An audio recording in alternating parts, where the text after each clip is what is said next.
the Israelis are using biblical passages, Old Testament passages. We've heard about the Amalek and the Amalekites and the descendants of the Amalekites, which genetically, by the way, are also the Palestinians.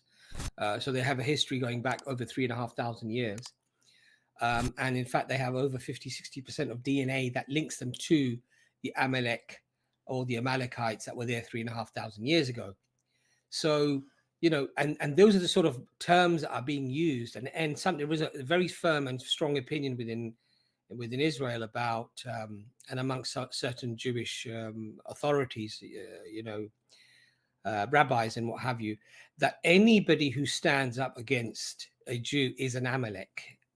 So Moses would have been, at the time of Moses, Pharaoh would have been an Amalek.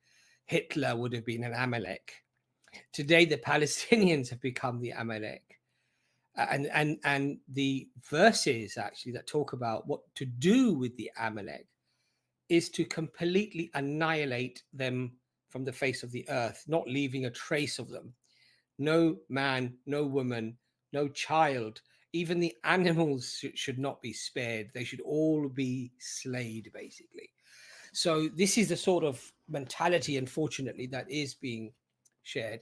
And as I say, Doctor, these questions that we're often asked to start condemning things, it's like almost by default, we are looked at it with an air of suspicion. We have to somehow prove our innocence.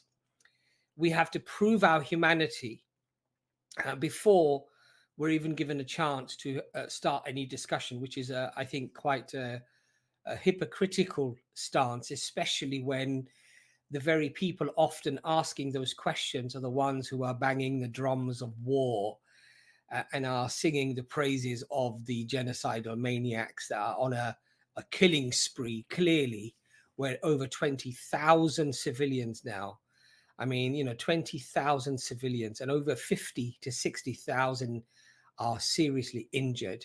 And by the way, these figures are very conservative because there are potentially many thousands still buried under the rubble. There simply isn't safety, security, or manpower or equipment to even recover the decomposing bodies of their children and of their families.